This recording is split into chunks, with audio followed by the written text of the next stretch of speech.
You're not saving money by filling up at a specific time, and that's exactly why the system loves it. Underground tanks make temperature timing basically irrelevant, yet drivers chase it while missing the real savings hiding in plain sight. Watch to learn the counterintuitive tweaks that actually move your monthly fuel spend, grounded in tested driving data and real maintenance wins.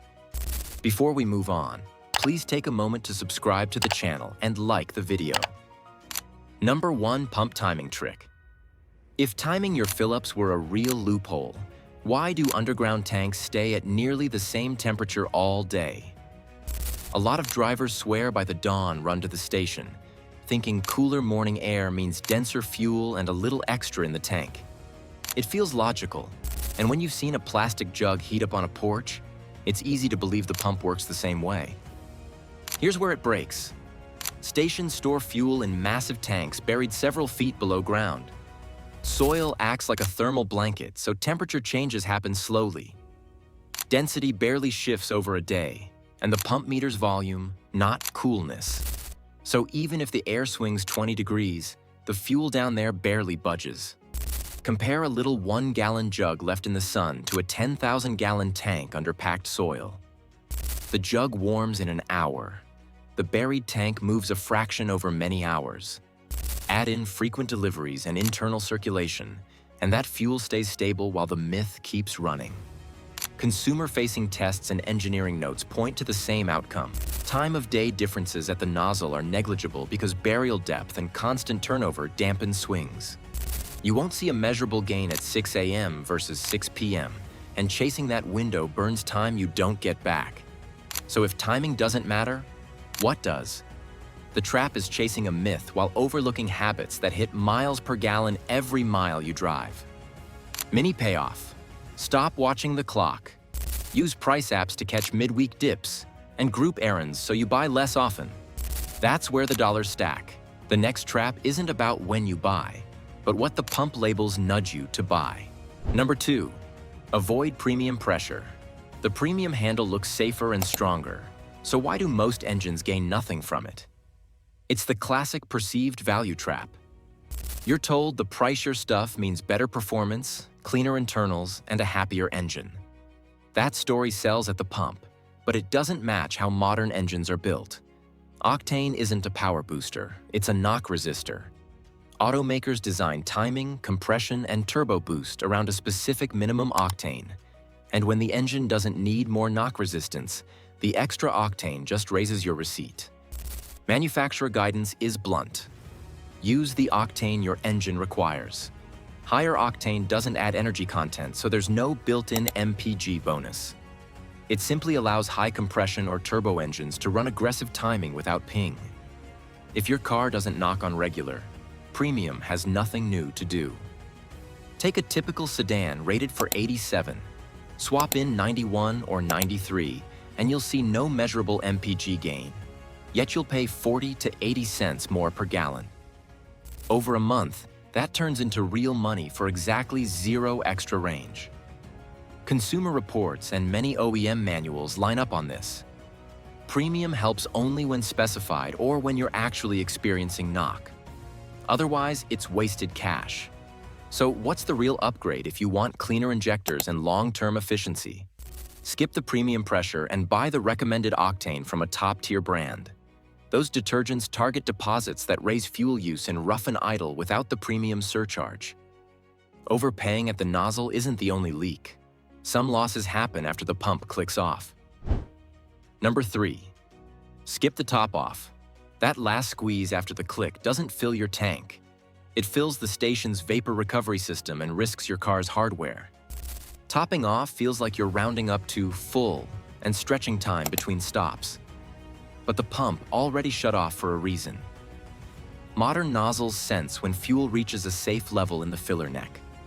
Keep forcing more in, and you can push liquid into parts built only for vapor. Your EVAP system captures fumes from the tank and routes them to the engine to be burned. It uses a charcoal canister to absorb vapor, not liquid fuel. A few extra ounces can soak that charcoal, and once it's saturated, it stops doing its job. Safety guidance backs this up. Overfilling increases spill risk, exposes you to more vapors, and adds static hazards around the pump. So how do you leave with maximum value and minimal risk? Stop at the first click, cap it, and go. You protect parts, avoid waste, and cut fumes without losing a single usable mile. Number 4. Hidden flow rate hack. The fastest handle isn't always the cheapest outcome. Flow rate affects clicks, foam, and even how much ends up in your tank versus the vapor line. Most drivers slam the lever to max because waiting feels wasteful. You want the pump to roar, the numbers to spin, and to get back on the road. But that habit changes what the nozzle senses and how your tank actually fills. At high flow, gasoline foams. Foam tricks the auto shutoff into thinking the tank is full, so it clicks off early. Now you're underfilled, or you're tempted to squeeze again and chase a true full, which adds time and risk. That's the trap. Rushing also pulls your focus. You glance at your phone, re-enter the car, and break the attention that keeps fueling safe. Fueling guidance stresses staying outside the car to avoid static buildup, especially in cool, dry weather. If you must re-enter, touch a metal part of the car before the nozzle. Better yet, stay present. A steady mid-flow keeps the nozzle seated, prevents splashes, and helps you spot issues like leaks right away. So is there a simple routine that saves time, avoids waste, and stays safe? Yes. Use a steady mid-flow, keep the nozzle seated, don't re-enter, and stop at the first click. You leave with a clean, accurate fill without risky overrun. Number 5. Rotate stations. The loyalty trap feels safe, but price volatility and detergent standards mean sticking to one station can quietly drain your budget. Most drivers default to the nearest canopy week after week. It's convenient, but prices swing block to block, and some sites tack on card surcharges that add cents per gallon without you noticing.